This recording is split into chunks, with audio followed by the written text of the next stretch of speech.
नमस्कार खास आप सभी का स्वागत है। मैं हूं डॉक्टर प्रभात। खास खबर में आज हम बात करेंगे एक बार फिर ईडी की। एक बार फिर इसलिए क्योंकि रोज ईडी की तरफ से कुछ न कुछ ऐसा नया हो रहा है कि न सिर्फ सियासी हलकों में ये चर्चा का विषय बना हुआ है, बल्कि इसकी भूमिका को लेकर भी कई तरह के सियासी सवाल उठने शुरू हो गए हैं। हो सकता है उनके पीछे सियासत एक बड़ा कारण रही हो। हाल ही में जो ताजा घटनाक्रम हुआ है उसमें नेशनल हेराल्ड के 10 से ज्यादा ठिकानों पर ईडी ने छापामार कार्रवाई की है। कार्रवाई लगातार चल रही है। इससे पहले सोनिया गांधी और राहुल गांधी से लगातार पूछताछ होती रही है। लेकिन इस बीच बड़ा सवाल ये कि क्या इसकी टाइमिंग सियासी कारणों से जानी जा रही है और क्या इसके पीछे सियासी मंसूबे हैं। इसको लेकर जो सवाल उठ रहे हैं वो विपक्ष की तरफ से ज्यादा उठ रहे हैं। महाराष्ट्र से ये सवाल उठा, पर अब राजस्थान से भी उठा है। प्रताप सिंह खाचरियावास ने कहा है कि अगली बारी राजस्थान की है। दिल्ली से सवाल उठे। दिल्ली में जो भी हलचल हुई, राहुल गांधी से सोनिया गांधी से पूछताछ, उसके बाद पूरे देश के स्तर पर कांग्रेस ने विरोध प्रदर्शन किया। सत्ता पक्ष ने यह कहा कि एजेंसियों को काम नहीं करने दिया जा रहा, उन पर दबाव बनाने की कोशिश की जा रही है, जबकि विपक्ष का यह कहना है कि उन्हें टारगेटेड किया जा रहा है। आखिर कारण क्या है? सियासी हो तो उनके क्या निपटारे हो सकते हैं? इन सबको लेकर बात करेंगे। हमारे साथ विशेषज्ञों का एक पैनल जुड़ा हुआ है। सबसे पहले उन सभी से आपका तारुफ करवा देते हैं। भाजपा प्रतिनिधि के तौर पर हमारे साथ राखी राठौड़ जी इस चर्चा का हिस्सा बनी हुई हैं। कांग्रेस प्रतिनिधि के तौर पर आरसी चौधरी जी हमारी इस चर्चा में जुड़ेंगे और वरिष्ठ पत्रकार ओम सैनी जी हमारे साथ इस चर्चा में बने हुए हैं। चौधरी जी, सबसे पहले आपके पास आज नेशनल हेराल्ड मामले में पूछताछ को लेकर जो भी घटनाक्रम चल रहा है उसमें 10 से ज्यादा ठिकानों पर कार्रवाई हुई है। बीजेपी का साफ तौर पर यह कहना है कार्रवाई कहीं भी हो, किसी पर भी हो, एजेंसी स्वतंत्र रूप से काम कर रही है। अगर किसी में कोई डर है तभी वो उससे बचने की कोशिश करेगा और उस पर बयानबाजी करेगा। अगर सब कुछ पाक साफ है, किसी का कोई इसमें लेना देना नहीं है, मनी लॉन्ड्रिंग का मामला है, एजेंसी अपनी तरफ से जांच कर रही है, तो डरने की क्या जरूरत है? जांच करने दी जाए, निर्दोष होंगे तो साबित हो जाएगा। हाँ, निश्चित रूप से बेहद महत्वपूर्ण है, क्योंकि देश ने जब बड़ी गुलामी की बाद में, जब देश ने आजादी मिली और आजादी मिलने के बाद में देश के संविधान के निर्माता डॉक्टर अंबेडकर से पूछा गया कि संविधान कैसा है। उन्होंने कहा संविधान कैसा है, इससे भी ज्यादा महत्वपूर्ण यह है कि संविधान को चलाने वाले लोग कौन है, इस पे ये निर्भर करेगा। और वो बात जो बाबा साहब ने कही थी वो आज चरितार्थ हो रही है। ये निश्चित रूप से महत्वपूर्ण है कि तमाम जो केंद्रीय एजेंसियां इस देश के लिए, इस मुल्क के लिए, जो इस ईडी का भी जो हम जिक्र कर रहे हैं, वो इस देश के कॉन्स्टिट्यूशन ने बनाई, इस देश के संसद ने बनाई और उसी संसद ने बना के इसको लेके आए। लेकिन आज जो एजेंसी काम कर रही है वो मैं किसी आरोप और प्रत्यारोप के आधार पर राजनीति नहीं करना चाहता, क्योंकि देश के अंदर लोकतंत्र जिंदा रहेगा, देश के अंदर लोकतंत्र का वजूद रहेगा, तब हम सब का वजूद रहेगा। भारतीय जनता पार्टी के इशारे पे ये ईडी काम करने लगी है और ईडी आज इंफॉर्मेशन जो प्रवर्तक निदेशालय ना रह के वो भारतीय जनता पार्टी के इशारे पे काम करने वाला उनका एक चुनाव प्रचार कार्यालय की तरह काम कर रही है। ये मैं इसलिए कह रहा हूं कि ईडी ने गत समय में 8 वर्षों के अंदर उन्होंने 5,000 से ज्यादा मुकदमे दर्ज किए और उन 5,000 मुकदमों के अंदर अगर उसके केस की सफलता की रेट देखेंगे तो 0.5% है। और ये मुकदमे किन पे दर्ज किए गए? किसी भी एक भी भारतीय जनता पार्टी का नेता कहीं नहीं है। और मैं इसलिए कह रहा हूं कि कर्नाटक के अंदर एक मंत्री पर आरोप लगाया जाता है कि 40% वो घूस के तौर पर राशि मांग रहे थे। एक बड़े ठेकेदार आत्महत्या कर लेता है, ईडी का नोटिस दिया जाता है और उसको दबा दिया जाता है, खत्म कर दिया जाता है। इसलिए भारतीय जनता पार्टी के शासन में कितना भ्रष्टाचार है। एक आदमी अपने जीवन को समाप्त कर लेता है और उस मंत्री का नाम लिख के कहता है जिसके विभाग का हो, इसलिए वहां पे नहीं पहुंची। लेकिन उस तमाम जगह पे पहुंची है जो केंद्र की सरकार से प्रश्न पूछते हैं, चाहे वो मीडिया संस्थान हो, चाहे पत्रकार हो, चाहे लेखक हो, चाहे सिविल सोसाइटी के लोग हो, चाहे किसी दूसरी तरह के लोग हों, जिन्होंने सत्ता पे बैठे सिंहासन से प्रश्न पूछने का साहस किया, उस पे ईडी वहां पे पहुंच गई। इसलिए ये जो भारतीय जनता पार्टी कार्रवाई कर रही है वो अपनी राजनीतिक प्रतिशोध के आधार पर कर रही है। तमाम उन राज्यों के अंदर जब चुनाव आते हैं, जो भारतीय जनता पार्टी के विपक्ष में दल होते हैं वहां पे पहुंच जाती है। राष्ट्रीय मुद्दों के तौर पे कि कांग्रेस की छवि को धूमिल करने का एक कुसंगित प्रयास कर रहे हैं। अगर ईडी को या किसी भारतीय जनता पार्टी को अगर ऐसा लगता तो 8 साल आपके शासन को हो गए, आज तक आपने क्यों पेंडिंग में रखा है? 2015 में इसी ईडी ने इस केस को क्लोज कर दिया और जो जांच कर रहे थे उस अधिकारी का तबादला करके और प्रतिशोध के आधार पर दूसरे को देके वो रीओपन कराया। इसमें कहीं पे भी पैसे का स्थानांतरण नहीं है, कोई चीजें नहीं है। लेकिन किस प्रकार से छवि धूमिल की जा सके, किस प्रकार से विपक्ष की आवाज को कुंद किया जा सके, किस प्रकार से लोकतंत्र के अंदर ये जो काम हो रहे हैं बेहद दुखद हो रहे हैं। इसलिए हम ये कहना चाह रहे हैं, हम बार बार ये कह रहे हैं कि सत्य परेशान हो सकता है, पराजित नहीं होगा। लेकिन लोकतंत्र को बनाए रखने के लिए जिन संस्थानों को हमने बनाया था, आज उनका ऐसा दुरुपयोग होते हुए देखते हैं तो दुख होता है। जी, राखी जी, देखिए इस मामले को लेकर बीजेपी ये कहती रही है कि इसका सत्ता से कोई लेना देना नहीं है, केंद्र सरकार से कोई लेना देना नहीं है। 2015 में जब एक बार मामला बंद हो गया था, तो एक बार फिर सुब्रमण्यम स्वामी के एक शिकायत के बाद ये वापस मामला निकल कर सामने आया है। तो बीजेपी का कनेक्शन तो निकल कर सामने आता है, तो फिर जो आरोप है उनको नकारा कैसे जा सकता है? देखिए, आरोपों को नकारा बिल्कुल नहीं जा सकता जो लगे हैं कांग्रेस के ऊपर, क्योंकि क्या है, अगर प्रॉब्लम नहीं है कुछ भी, और जिस तरह से चौधरी जी कह रहे थे कि कोई पैसे का लेन देन नहीं हुआ है, और मुझे लगता है अगर पैसे का लेन देन नहीं है तो इस तरह के इंटरोगेशन से, इस तरह की रेड से किसी को भी कोई प्रॉब्लम नहीं होनी चाहिए। कानून सबके लिए एक है, और अगर हम लोग ये चाहेंगे कि हमारे लिए प्रॉब्लम क्या है, प्रभात जी, आपको ये लगता है, कांग्रेस लोगों को ये लगता है कि सिर्फ सोनिया गांधी और राहुल गांधी हैं, उनसे ऊपर कोई नहीं, और इन्होंने समय समय पे इस बात को प्रूव भी किया है कि इनके ऊपर सिर्फ वही है, उनसे आगे कोई भी नहीं है। लेकिन देखिए, कानून का जो नियम है वो सभी के लिए सेम है, और अगर इतनी प्रॉब्लम है इनको, अगर इनको इतनी समस्या है कि सब कुछ ठीक है, इनको कोई इशू ही नहीं है, तो सड़कों पे आने का क्या औचित्य है? जब जांच में कुछ नहीं निकलेगा तो अपने आप चीजें पाक साफ हो जाएंगी। और अभी ये कह रहे थे कि वापस रीओपन किया, देखो समय समय पर कोर्ट में, ये लोग तो कोर्ट में भी गए थे ना, सुप्रीम कोर्ट ने भी हेल्प नहीं की। समय समय पर कोर्ट ने ये कहा कि यहाँ पे मिस एप्रोप्रिएशन रहा, और जो ट्रांसफर हुए शेयर्स के वो सही नहीं थे। ये बात दिल्ली हाई कोर्ट ने 2019 में भी कोर्ट करी, 2018 में भी जब इन्होंने अपना भरा, उसमें कहा कि इन्होंने कंसील किया कि उनकी position as a director YIL में है। तो देखिए प्रभात जी, अगर आपने कोई इशू किया ही नहीं है तो जांच एजेंसीज अपना काम करेंगे, और जांच एजेंसीज क्यों ना काम करे ऐसे कलकत्ता के अंदर, जहां पर शिक्षक भर्ती के अंदर छठी पास से आप लोगों को शिक्षक बना रहे हो, आप जो मेरिट में नहीं है उनको शिक्षक बना रहे हो। महाराष्ट्र के अंदर आपने जो गरीब जनता है उनका जो रहने का आवास है उसकी जगह पे अपने लिए हजारों करोड़ रुपए कमा लिए, तो ऐसी जगह पे काम क्यों नहीं किया? दिल्ली में हमने देखा सत्येंद्र जैन जी, तो ये चीजें ऐसी बेसलेस चीजें नहीं है।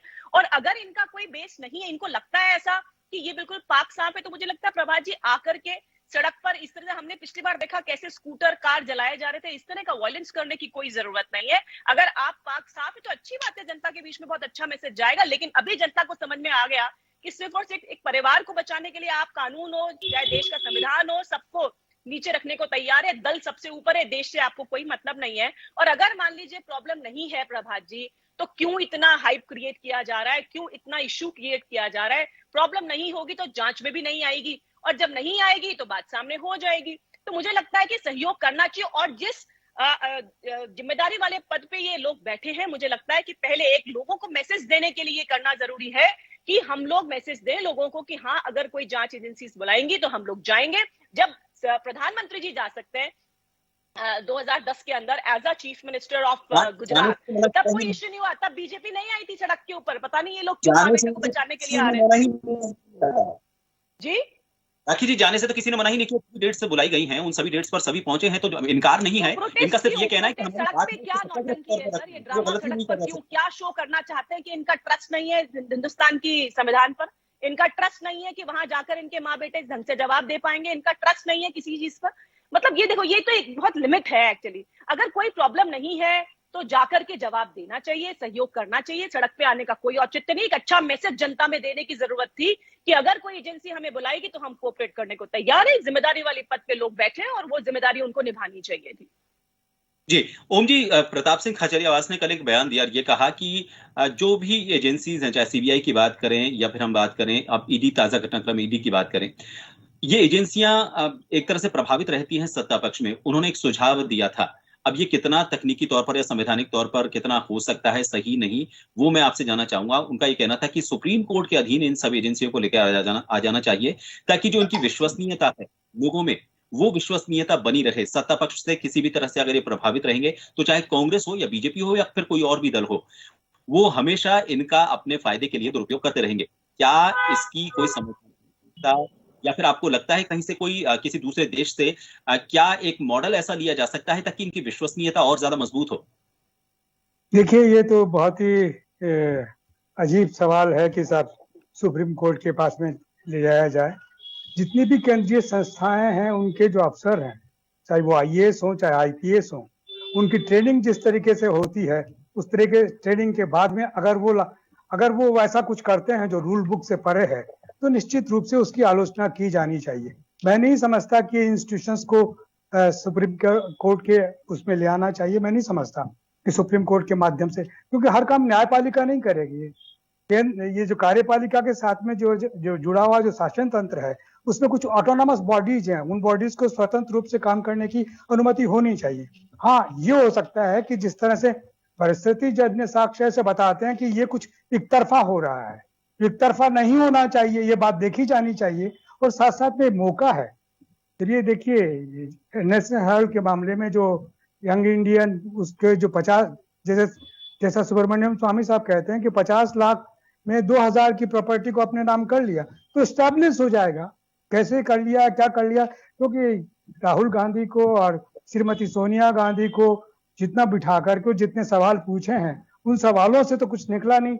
अभी 10 जगह छापे मारे जा रहे हैं। हो सकता है इनको, चूंकि सुप्रीम कोर्ट ने अब ये ताकत दे दी है कि आपको पूरा अधिकार है, आप बिगर FIR दर्ज कराएं, आपको कर सकते हैं, सब कर सकते हैं, तो उसके बाद में करने दीजिए। लेकिन साथ साथ में ये सियासत का ये सिलसिला भी है कि पॉलिटिकल पार्टीज अपने नेताओं को, जिनकी हैसियत है, एक राष्ट्रीय अध्यक्ष है सोनिया गांधी, राहुल गांधी एक राष्ट्रीय नेता है, कांग्रेस का अपना एक वजूद है, उस वजूद पर अगर कोई आक्रमण होता है जिसमें उनको अनर्गल लग रहा है, अन्यथा लग रहा है, तो निश्चित रूप से वो लोग अपना प्रोटेस्ट करेंगे। जैसे मुझे याद है कि जब पहले श्रीमती इंदिरा गांधी थी इस मुल्क के अंदर, आपातकाल का सिलसिला चल रहा था और जिस तरीके से बात करने लगे थे कुछ मंत्री, Indira is India, India is Indira, ये सब इस तरह के जो हुए थे, तो उस वक्त विपक्षी और सारे देश के जितने भी जागरूक संगठन थे वो खड़े हुए थे। उन्होंने हर जगह हंगामा किया था, अपनी बात कही थी, अपना तरीका, और उसका नतीजा हुआ कि इतना आतंकित हुए कैसा कर दिया। लेकिन वही सिलसिला ये जो बन रहा है कि इन संस्थाओं का इस्तेमाल, ऐसा लग रहा है कि राजनेता अपनी उसका पूरा इस्तेमाल कर रहे हैं, और जिस तरीके से इन संस्थाओं को स्वायत्त होना चाहिए था, ये स्वायत्त नहीं रही। परिस्थिति जन्य साक्ष्य ऐसा ही बताते हैं कि इन दिनों में जो ED और इनकम टैक्स और CBI जिस तरीके से एक्टिव रही है, वो अपने आप में आश्चर्यजनक है। आश्चर्यजनक इस मायने में कि हर किसी को एक आतंक, देखिए, क्या तो इसका मतलब यह है कि जितने भी राजनेता हैं वो अपनी राजनीति चलाने के लिए धनबल और जनबल, इन दोनों का समन्वय बिठा करके कुछ करने लगे हैं। कुछ जगह से, जैसे पार्था के यहाँ जो कुछ मिला वो देख के आश्चर्य होता है, जो हम ये मध्य प्रदेश के नेताओं के यहाँ जैसा कुछ हुआ वो सब देख के आश्चर्य होता है। नौकरशाहों के पास में, जैसा एक नौकरशाह के पास में करोड़ों रुपयों की प्रॉपर्टीज का सिलसिला लगा, वो देख के आश्चर्य होता है। तो ऐसी स्थिति में ये तो हक बनता है प्रतिपक्ष का कि वो अपने आप को ऑर्गेनाइज करे और सामने जाए और ये भी बताए कि साहब ये जो हो रहा है वो तो ठीक है, लेकिन ये ठीक नहीं है कि आप टारगेट करके, क्योंकि आप बयान भी देते हैं, आप पे कहते हैं कि समूल उखाड़ के फेंक दो, कांग्रेस को ये कर दो या किसी दल को ऐसा कर दो, तो ये एक डेमोक्रेटिक तरीका नहीं है। डेमोक्रेसी में इस तरह के जुमले नहीं बोले जाते। डेमोक्रेसी कॉन्स्टिट्यूशनल आजादी के साथ में, कॉन्स्टिट्यूशनली के शपथ के साथ में चलती है। वहां पर अगर इस तरह की बातें की जाती है तो निश्चित रूप से आश्चर्य होता है कि ये क्या हो गया। और विशेष रूप से जो इस वक्त शासन में है वो पार्टी, मैं ये कहना चाहता हूँ, फिर दोहराना चाहता हूँ कि उसका जन्म इसलिए हुआ था कि वो डेमोक्रेसी को स्टैब्लिश करे, लेकिन कालांतर में जो परिवर्तन हुए हैं वो बड़े आश्चर्यजनक हैं। मैं नहीं मानता कि ऐसी वो डेमोक्रेटिक पार्टी अब रही है, क्योंकि अंदर बोलते नहीं है। मैं वरना आलोचना, अभी गडकरी बोले थे, उन्होंने कहा कि मुझे ऐसा लग रहा है कि ये सत्ता के लिए सारा सब कुछ हो रहा है, ये नहीं हो रहा, लेकिन वो कहीं आवाज दबी गई, आवाज सामने ही नहीं आई। मुझे आश्चर्य हो रहा है इस बात का, वरना भारतीय जनता पार्टी में कदावर नेता अपनी पार्टी की केंद्रीय नेतृत्व से नाराज होने पे बोलते थे और वो बोलना कोई अपमानजनक नहीं होता था। और इसी तरीके से अगर दूसरी सियासत और दूसरी पार्टीज में कोई बात होती है तो उसको मतलब समझना चाहिए कि ये डेमोक्रेटिक राइट है, इसको रिफ्यूज करने का सिलसिला नहीं है। इसमें जो कुछ हो जाता है, देखिए कितनी सारे पिछले 5 साल के आंदोलन देखिए आप, इंस्टीट्यूशंस में, JNU में जो कुछ हुआ, जामिया मिलिया में जो कुछ हुआ, पुलिस ने जिस तरीके से, दिल्ली की पुलिस जिस तरीके से पेश आ रही, ये सारी बातें सोचने के लिए मजबूर करती कि हो क्या रहा है। ये हमारे मुल्क की डेमोक्रेसी में इस तरह का सिलसिला नहीं बनता। तो ऐसे में मुझे लगता ये है, ये तो सच है कि आप जांच कीजिए ना, सब कुछ कीजिए, लेकिन जांच को एक तरफा ना कीजिए। इसको समान रूप से, बहुत सारे लोग बैठे हुए हैं तो शासन सत्ताधारी दल में भी हैं, अगर उनके यहाँ दाग आप दागने लगेंगे तो सब एक के बाद एक निकलते चले जाएंगे, क्योंकि बहुत सारे आरोप लगे हुए हैं। मुझे मालूम है कि राजस्थान में ही कुछ नेता जो भारतीय जनता पार्टी में चले गए, उन्होंने अपने ही नेताओं के लिए 22,000 करोड़ का कोई बताया था सिलसिला, कोई क्या बताया था। अब वो सब कागज कहाँ गए, वो सब बातें कहाँ गई, क्यों ऐसे सब चीजें दब के रह गई। तो ऐसे में हर एक को अपनी कॉलर देख लेनी चाहिए और उसके बाद में काम करना चाहिए। और डेमोक्रेसी की रक्षा के लिए कम से कम ये तो मान ही लीजिए कि कुछ हो रहा है गड़बड़, वो ठीक होना चाहिए। जी, आरसी चौधरी जी, ये प्रताप सिंह खाचरियावास का बयान है कि अगली बारी राजस्थान की है, ऐसा डर क्यों लग रहा है? क्या इसे आप आने वाले वक्त में जो चुनाव होने वाले हैं, विधानसभा चुनाव राजस्थान में, उससे जोड़कर देखना चाहते हैं कि विधानसभा चुनाव होने वाले हैं, इसलिए अस्थिरता पैदा होने वाली है राजस्थान में और यही वजह है कि अब राजस्थान की बारी है? क्या ये डर है? निश्चित रूप से जो बातें प्रताप जी ने कही हो या चाहे अभी जो हमारे ओम प्रकाश सैनी साहब हैं उन्होंने कही, या देश का कोई भी जो जागरूक नागरिक इस देश की डेमोक्रेसी के प्रति जो चिंतित है वो यही बातें कहेगा। और ये बातें सिर्फ राजनीतिक आधार पर ये वक्तव्य नहीं है, ये तथ्य पर आंकड़ों पर आधारित ये बातें हैं। भारतीय जनता पार्टी के नेता ने अभी आरोप लगाया कि ये लोग सड़कों पे क्यों आ रहे हैं, अगर एजेंसी जांच करे तो उसे जांच करने दें, निष्पक्षता से तमाम बातें करने दें। और उन्होंने इस बात का भी जिक्र किया कि किस प्रकार से कलकत्ता के अंदर जो पैसे पकड़े गए, किस प्रकार से महाराष्ट्र के अंदर जो पैसे पकड़े गए, जो जमीन का अंदर ब्रोकिंग हुई, जिसका ये आरोप लगा रहे हैं। उसी के साथ में भारतीय जनता पार्टी ने गठबंधन करके चुनाव लड़ा था। यही भारतीय जनता पार्टी के जो नेता हैं, वहां पे अजीत पवार ने ये कहा था कि वो जेल के अंदर चक्की पीसेंगे, लेकिन उसी अजीत पवार के साथ में राष्ट्रपति शासन आधी रात को खत्म किया जाता है। गवर्नर भवन में जनता राष्ट्रपति शासन के राज में सोती है और जब सुबह उठती है तो पता चलता है कि वहां पर भारतीय जनता पार्टी का मुख्यमंत्री और अजीत पवार उप मुख्यमंत्री, और उनकी फाइल को बिल्कुल क्लीन चिट कर दी जाती है। इसी कलकत्ता के अंदर मुकुल रॉय, जिन्हें सादा चिट खंड के अंदर इन्हें दोषी नजर आते हैं, ईडी की छापे पड़ते हैं, ईडी की रेड पड़ती है, तमाम कार्रवाइयां होती है। जब वो भारतीय जनता पार्टी ज्वाइन कर लेते हैं तब वो पाक साफ हो जाते हैं। हेमंता बिश्वा शर्मा, आसाम के मुख्यमंत्री, जिन्हें भी इसी प्रकार के चिटफंड घोटाले के अंदर ईडी शामिल करती है, नोटिस करती है, तमाम सब चीजें करती है, जब वो भारतीय जनता पार्टी ज्वाइन कर लेते हैं, मुद्दे गौण हो जाते हैं। भारतीय जनता पार्टी के मुख्यमंत्री बीएस येदियुरप्पा जो भ्रष्टाचार के अंदर इस्तीफा देना पड़ता है वो ठीक हो जाते हैं। और वहीं का मंत्री, ये एक लंबी श्रृंखला है जो अलग अलग राज्यों में तमाम चीजें गिनवा सकते हैं। इसलिए देश के उस हर नागरिक को सड़क पे आना पड़ेगा जो इस देश की डेमोक्रेसी को चाहता है। मैं कहना चाहूंगा कि क्या आप अगर नई गाड़ी लेके आएंगे, अगर आपके बच्चे को गाड़ी नहीं चलानी आती, उसको सुपर्द कर देंगे क्या? नहीं करेंगे, क्योंकि आपको उस गाड़ी की भी चिंता है और उस बच्चे की भी चिंता है। आज डेमोक्रेसी ऐसे लोगों के हाथ में है जिनका डेमोक्रेसी में कोई योगदान नहीं रहा। आज डेमोक्रेसी को डिक्टेटरशिप में बदलने का जो काम कर रहे हैं, इसलिए इससे बचाना है तो देश के उस हर नागरिक को खड़ा होना होगा, उस हर व्यक्ति को आवाज बुलंद करनी होगी कि प्रतिशोध पे राजनीति क्यों। मैं ये कहना चाहूंगा, ईडी ने 5,312 मुकदमे दर्ज किए, कितने लोगों को सजा दिलाई। ये 2014 से चला हुआ मुकदमा है, आज 2022 हो गए। आज तक ये छापेमारी ही क्यों नहीं आपने निर्णय पे पहुंचाए? इसलिए छापेमारी कि जहां जहां पे जो मुद्दे हैं, देश में जनता महंगाई से त्रस्त है, हमने लड़ाई लड़ी, हम सदन में चर्चा करना चाह रहे थे, सदन में चर्चा ना हो, इससे इनको किस प्रकार से दूसरे मुद्दों पर डाइवर्ट कर दिया जाए। ये देश के जो बेसिक मुद्दे हैं उनसे जनता का ध्यान हटा दे और दूसरे मुद्दों पे चर्चाएं शुरू कर दें। आज हम चर्चा करते महंगाई पे, आज हम चर्चा करते बेरोजगारी पे, आज हम चर्चा करते राष्ट्रीय सुरक्षा पे, लेकिन आज हम ईडी पे चर्चा कर रहे हैं क्योंकि एक राजनीतिक दल के जहां पे जो 1942 के अंदर उन्होंने कहा था अंग्रेजों भाग छोड़ो, वो एक संपादक है जहां पे उत्कर्ष आप जैसे लोग थे, उत्कर्ष संपादक लिखते थे और आज भी लिख रहे हैं।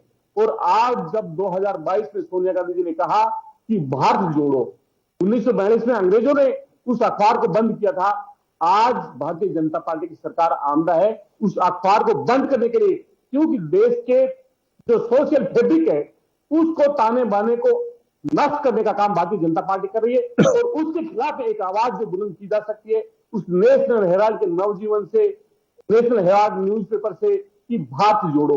और ये स्लोगन किसने दिया? सोनिया गांधी जी ने दिया, 2022 में दिया और उदयपुर में दिया। इसे इन्हें भारत जोड़ना नहीं, इन्हें सत्ता पे बैठे हुए जो भी व्यक्ति को जो ठीक नहीं लगे उस पर तमाम लोगों पे कार्रवाई करनी है। अगर इस लोकतंत्र के अंदर पहली बार सुप्रीम कोर्ट के 4 जज बाहर आते हैं और मीडिया से संवाद करते हैं और मीडिया को कहते हैं कि सुप्रीम कोर्ट के अंदर सब कुछ ठीक नहीं चल रहा है, ये आजाद भारत के अंदर पहली बार हुआ होगा कि सीबीआई के ऑफिस से आधी रात को दिल्ली पुलिस और सीआरपीएफ से छापा मारा जाता है। वहां पे जो राकेश अस्थाना जो आज दिल्ली पुलिस के कमिश्नर है, तमाम सब चीजें थी, देश का हर नागरिक जानता है। इसलिए ये जो एजेंसियां हैं एक संक्रमण काल से गुजर रही है और बाबा साहब के उस वक्तव्य को बार बार देश की जनता के सामने लाना चाहती है कि कॉन्स्टिट्यूशन संविधान कितना भी अच्छा हो, लेकिन संविधान को चलाने वाले लोगों की मानसिकता क्या है, ये इस पर निर्भर करेगा। निश्चित रूप से हेरा एक्ट के तहत ईडी का गठन किया गया था ताकि कोई भी विदेशी ताकतें इस देश को विकसित ना कर सके, कोई भी विदेशी ताकतें यहाँ पे अनलीगल फंडिंग करके देश के जो आंतरिक जो शांति है उसको डिस्टर्ब ना कर सके, उसको लेकर हमने गठन किया। लेकिन आज इस देश के अंदर जो सत्ता पे बैठे, कुर्सी पे बैठे प्रधानमंत्री के खिलाफ में, भारतीय जनता पार्टी के खिलाफ में अगर कोई भी आवाज अगर तेज करना चाहता है, उसकी आवाज को कुंद करने का काम अगर किया जा रहा है तो ईडी के द्वारा किया जा रहा है। हम कहते हैं ईडी एक संस्थान है, बहुत अच्छा है, लेकिन उसको चलाने वाले जो लोग हैं आज वो ठीक नहीं है। हमारी मंशा सदैव एक रहती है कि देश के लोकतांत्रिक हिस्से को 70 साल में, प्रश्न पूछे 70 साल में देश में लोकतंत्र को इतना मजबूत किया गया कि दुनिया की बड़ा हिस्सा है वो आज मिसाल देता है हिंदुस्तान की डेमोक्रेसी का, उसको जी मैं आपका सवाल राखी जी तक पहुंचता हूँ। राखी जी, आपने सुना कुछ नाम उन्होंने गिनाए थे, हेमंत बिस्वा शर्मा की बात करें, जितिन प्रसाद की बात करें, बीजेपी को एक तरह से वॉशिंग मशीन बता रहे हैं। जब तक उस वॉशिंग मशीन से बाहर हैं तो वो दाग बुरे हैं, और जब वॉशिंग मशीन में आ जाते हैं तो दाग अच्छे हो जाते हैं। कांग्रेस का आरोप है। देखिए, इंडिपेंडेंट जांच है, इंडिपेंडेंट जांच होगी प्रभात जी। अगर कोई प्रॉब्लम नहीं है तो सामने सबके आ जाएगा। और बार बार इतनी बड़ी डेमोक्रेसी की हम बात करते हैं कि हमारे राइट्स की बात करते हैं। ऐसी पार्टी जिसने इमरजेंसी लगा दी, ऐसी पार्टी जिसने 91 बार सरकारों को गिराने का काम किया, ऐसी पार्टी अगर इस तरह की बातें करती है, संविधान का हवाला देती है, अम्बेडकर जी की बात करती है, तो ये भाषण में अच्छा लगता है चौधरी जी, लेकिन एक्चुअली मैं कह रहा हूँ पुरानी चीजों को अगर गिनने हम बैठेंगे तो सरकार गिराने का काम आपने आरसी चौधरी जी ने जो बातें की वो सभी पुरानी बातें, पुरानी बातें। जिस तरह से उन्होंने कहा डेमोक्रेसी की जो दुहाई दी, मैं उस डेमोक्रेसी की बात में जवाब देना चाहती हूँ। ऐसी पार्टी के बारे में जिन्होंने लोग जिन पर उनको राजनीतिक दलों में बीजेपी शामिल क्यों कर रही है अपने में, और फिर उसके बाद जांचों में अचानक ढीलापन क्यों आ जाता है, ये कांग्रेस का आरोप है। सुनिए, कन्विक्शन रेट की जहां तक बात की, देखिए आप जानते हैं कि इंदिरा गांधी जी को प्रधानमंत्री आवास के अंदर गोली मारी गई थी, उसके बाद भी 10 साल का समय लगा उनको कन्विक्शन एक्चुअल रिजल्ट तक आने चाहिए। जांच एजेंसी काम कर रही है और वो भी रिजल्ट तक आएगा प्रभात जी, ऐसा नहीं होता है। जब मनी लॉन्ड्रिंग का काम है, कहीं पे भी आर्थिक लेन देन हुआ है, हमारे यहाँ कन्विक्शन रेट, अगर मैं आरसी चौधरी से पूछूं कि पुलिस स्टेशन के अंदर कितनी सारी एफआईआर दर्ज होती है, कितने कन्विक्शन रेट है आप लोगों की, तो मालूम चलेगा 0.1, 0.2% के आसपास की ये फिगर आएगा।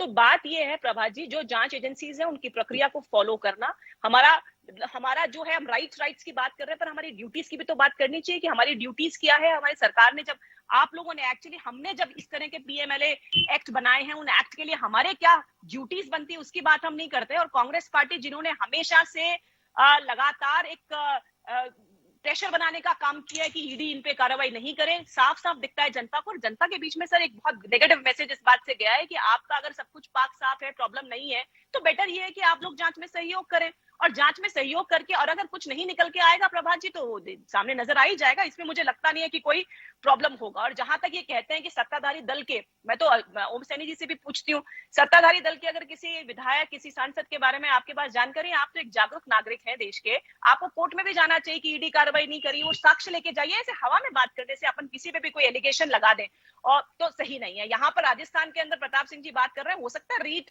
जो 2021 है उसमें ऊपर तक है, ईडी हो सकता है उसमें आ जाए, ऐसी संभावना है। जब भ्रष्टाचार में नंबर 1 हमारा राजस्थान है, तो क्यों नहीं आ सकती प्रभात जी? मैं पूछना चाहती हूँ, ईडी क्यों नहीं आ सकती? ईडी यहाँ पर, जहां पर की भ्रष्टाचार के लिए लगातार एसीबी कार्रवाई कर रही है, फिर भी इसको रोक नहीं पा रहे हम। आज जब सर्वे हुआ तो 75% लोगों ने ये एक्सेप्ट किया राजस्थान के अंदर कि हमको कोई भी सरकारी काम कराने के लिए ब्राइब देनी पड़ती है। आप जेडीए में जाओ, प्रशासन शहरों के संघ के पट्टों की बात करते हैं, चौधरी जी आप जाके देखिए, एक पट्टा अगर आपका वाजिब है तो भी आपको पैसे देने वाला काम नहीं होता है। तो बात यह है कि जब आप इस तरह का भ्रष्टाचार करेंगे तो ईडी आएगी, अगर इस तरह का काम करेंगे जबकि जो गलत है तो ईडी आएगी। इसमें घबराने की बात तो है इनके लिए, क्योंकि जहां जहां ये प्रॉब्लम आएगी प्रभात जी, वहां वहां एक्शन होगा। और जिसको, जो निर्दोष है, जिसने ऐसा कोई काम नहीं किया, जो सैटिस्फैक्टरी जवाब दे देगा, उस पर कोई कार्रवाई होगी नहीं। कोर्ट बैठा है सर, कोर्ट के पास जा सकते हैं। और मैं तो ओम सैनी जी से भी रिक्वेस्ट करूंगी, आपके पास जिसके साक्ष्य है आप जाइए ना कोर्ट में, बताइए, साक्ष्य देने पड़ेंगे। ऐसे हवा में बात करने से मुझे लगता नहीं कुछ होएगा, क्योंकि 2014 से पहले जो भ्रष्टाचार का खुला खेल हमने देखा, वो अगर देखना चाहते हैं तो मुझे लगता है कि ये चीजें में सहयोग करना हम सबका दायित्व है। मैं ओम जी से एक बार क्लोजिंग कमेंट ले लेता हूं क्योंकि समय कम है। जी बोलिए।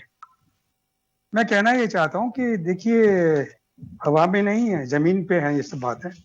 और ये जिस जब खुलासा होगा तो फिर दूध और पानी सब साफ साफ नजर आ जाएगा। तो मेरे को इस और ये काम मेरा नहीं है कि मैं कोर्ट में जाऊं। कोर्ट में जाने का काम तो राजनीतिक दलों का है, वो जाएं और करें और वो स्थापित करें, इसमें कोई शक ही नहीं है। हम तो तथ्य उनको दे सकते हैं कि कैसे कैसे क्या क्या हुआ था। तो इसलिए कोई भी सबकी कॉलर देखी हुई है हमारी, और उस कॉलर को हम बताते रहते हैं, लेकिन उसके मुताबिक काम होता नहीं है, तो वो तो अलग बात है। लेकिन मैं कहना चाहता हूँ कि भारत में सिर्फ 2 पार्टियां ऐसी रही हैं जिनमें आंतरिक रूप से वैचारिक लड़ाइयां हुई है और जिनका जन्म हुआ है। एक तो कांग्रेस पार्टी जिसने आजादी की लड़ाई, वो अलग बात कीजिए। नेहरू के बाद में जो रिएक्शनरीज, मतलब दक्षिणपंथी ताकतों और वामपंथी ताकतों, मध्यम मार्गी ताकतों का जो युद्ध कांग्रेस में हुआ, कहीं नहीं हुआ। खैर, आपकी पार्टी तो बहुत बाद में पैदा हुई है, 80 में। उससे पहले जनसंघ थी जो मात्र हिंदू महासभा का एक हिस्सा थी, या हेडगेवार जी की बात करने वाली थी। लेकिन ये पार्टी तो बहुत अरसे से, इसने बहुत संघर्ष किए हैं।